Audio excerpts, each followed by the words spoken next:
Now I do the energy vampire inventory, not judging people as good or bad, just noticing patterns. We have the constant complainer, the one-upper, the guilt tripper, the boundary pusher, the energy leech, the user who only calls when they need something. And if you're sensitive, like an empath or an artist or big hearted, you may attract people who have narcissistic traits.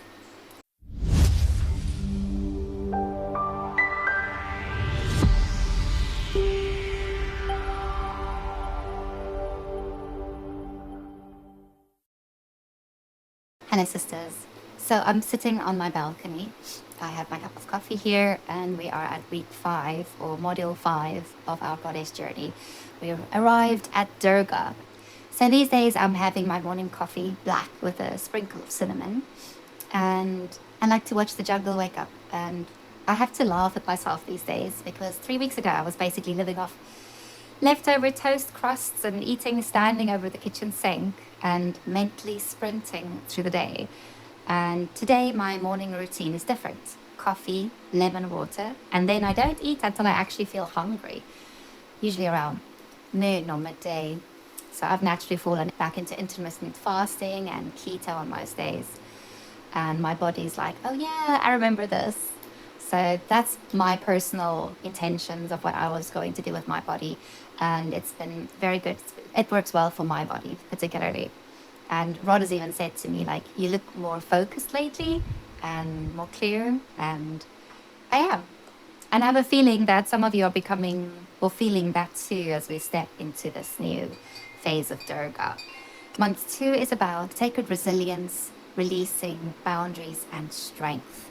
If month 1 with Gaia was grounding, nourishment, coming home to the body, month 2 is where we start to solidify our habits and build strength, but not push until you break kind of strength.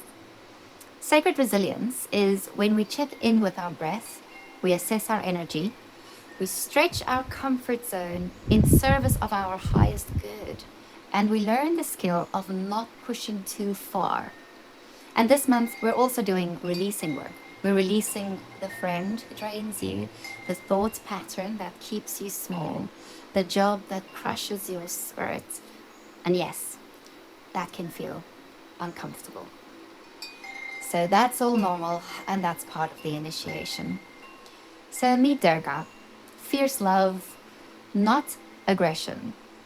Let's talk about the energy we are working with this month.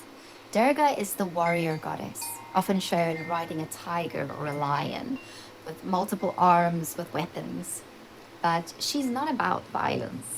She's about fierce love, protective boundaries, and unshakable inner strength. Righteous anger of what's sacred. So this month, we're not becoming harsh. We're becoming clear. We're becoming unwilling to sacrifice our well-being for someone else's comfort. This week, before you move your body, take one moment to ask, how can I honor my temple today? How can I build strength in service of my highest good? Warrior strength, physical, mental, emotional, and spiritual. Durga builds strength on every level. So with physical strength, if you've been doing gentle movement, we add a little bit more challenge this week. If you've avoided weights, maybe we explore resistance training. Maximum 3 times a week. We're not doing hardcore every day, just a little bit of trying new things. If you've been inconsistent, we focus on showing up daily, even for 5 minutes. Not to become a bodybuilder, but to feel powerful in your own skin. Try some kind of warrior activity, like self-defense or yoga, strength training, combat training, Zumba. Zumba is also a warrior because you're really moving with power. Muay Thai, anything that makes you tap into that warrior energy of yours. It doesn't have to be fighting or something like that. It could be anything. I'll be honest, I'm cautious with group trainers because they push past my body's wisdom. So I'd rather practice at home with Rod. But we've literally got Muay Thai gear in the cart, and we'll start after my inner winter cycle. try to work less sitting. Prolonged sitting is linked with higher cardiovascular and diabetes risk. Even starting with 5 minutes standing while you're working would be a good way to just start this kind of habit. Then sit more on the floor for hip mobility and core strength.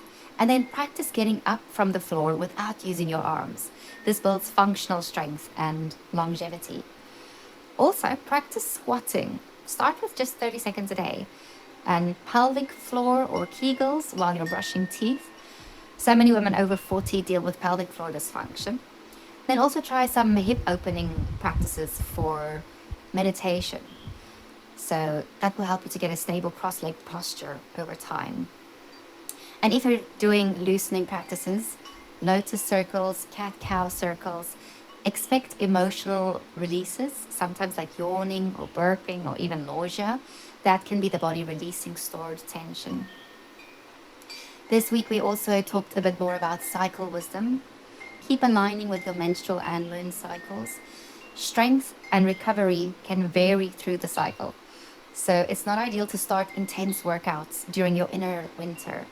Gather the information, do sign-ups, and begin when you start your inner spring, if you can. If you're in your inner autumn, go slow and honor the first days of your winter bleed with gentleness. Cyclical power. One of our sisters, B, this week shared something so beautiful about cyclical power. She described welcoming her inner autumn like an old friend instead of fighting it. And that simple acknowledgement shortened what used to be a long struggle with anxiety and depression into a much smaller, shorter window of intensity. So that's huge. And yes, there's also fascinating anthropology here. Many cultures had menstrual retreat practices, but they varied wildly in meaning. Sometimes spiritual power, sometimes taboo, sometimes practical. The point isn't romanticizing the past. It's remembering that women's cyclical nature has been recognized across cultures for a long time. And here's the key. We are all energetically cycling. Always. It doesn't matter whether you bleed monthly or not. Whether you're in perimenopause or menopause or during pregnancy or you're breastfeeding or you had a hysterectomy or hormone therapy or you're trans or had any hormonal variations, you are still cyclical and you still have cyclical wisdom. So you can track that through the moon or through your own feelings and by noticing, is my energy moving inward right now or outward? So it's a good idea to start tracking that as you go through your days. Perhaps get a journal, a tracking journal. So yeah, you just feel whether your energy is expanding or contracting. So with regards to mental and emotional strength, we're becoming aware of the inner critic and we're asking, is this thought true? Is it kind? And is it necessary? When you catch a harsh thought, don't critique yourself for critiquing yourself. Just say, it's okay, I'm learning. Well done me for noticing. Then choose the opposite thought or something believable if you can't resonate with the opposite thought. Because here's the thing, the subconscious doesn't register negatives. So if you're saying to yourself, I'm not broken, then your subconscious mind is literally hearing broken. I'm broken. It makes the mind hear only the main words. It doesn't hear the not. So try, I'm starting to see that I'm healing. Or I'm becoming more confident in my worth. Or I'm learning how to do this. People pleasing and recovery, boundary language and role play. Let's talk about people pleasing. Many of us, including myself, were conditioned to be nice, to keep the peace, to make ourselves smaller in order to make sure everybody else is comfortable. But Durga teaches us that people-pleasing isn't kindness. It's often self-abandonment. Boundaries aren't walls, they're gates. Here's some practice phrases. That doesn't work for me, but I hope you have a wonderful time. I'm not available for that. Let me check my energy and get back to you. I need There's no apology required for saying I need something. Don't say I'm sorry, but I need. And I love the idea of role play in sisterhood, which is something I suggest in the book as well. For example, someone wants to shower at your house before work because they were out all night, and then another sister can practice responses to that, like, I understand you're in a bind, but my morning routine is sacred time for me. I'm not comfortable having guests during my morning hours. Maybe you could book a gym or ask someone more available. I'd love to see you during my social hours, though. Just a few scripts to practice. It's good to practice scripts if you're not used to having strong boundaries. And that's not selfish, that's actually self respect. Energy vampire inventory and protection tools. Now I do the energy vampire inventory, not judging people as good or bad, just noticing patterns.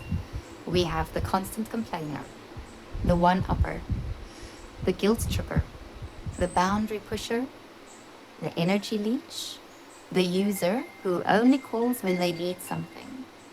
And if you're sensitive, like an empath or an artist or big-hearted, you may attract people who have narcissistic traits. I'm not diagnosing anyone here, but patterns can include love bombing, fast intimacy, control, guilt, shame, gaslighting, silent treatment, hot and cold behavior, lack of empathy, blame shifting. Some protection tools that you can use with people that do have these traits. One is called the grey rock method, which is where you kind of appear boring. You are just factual, minimal emotion. The other technique we have is called an information diet, where you share less with people who could possibly weaponize that information. Also, document things if you think you're dealing with someone who could rewrite history. And also support network. Stay connected with people who validate you. That's very, very important. Also try and have a few exit strategies for family gatherings if you have people who have these traits within your family, and limit visit duration or stay in a hotel if needed. Financial boundaries. Don't lend money that you can't afford to lose. Don't co-sign anything, and keep money information private. Also keep an emergency fund. And sometimes no contact becomes necessary. If you ever reach that point, be gentle with yourself.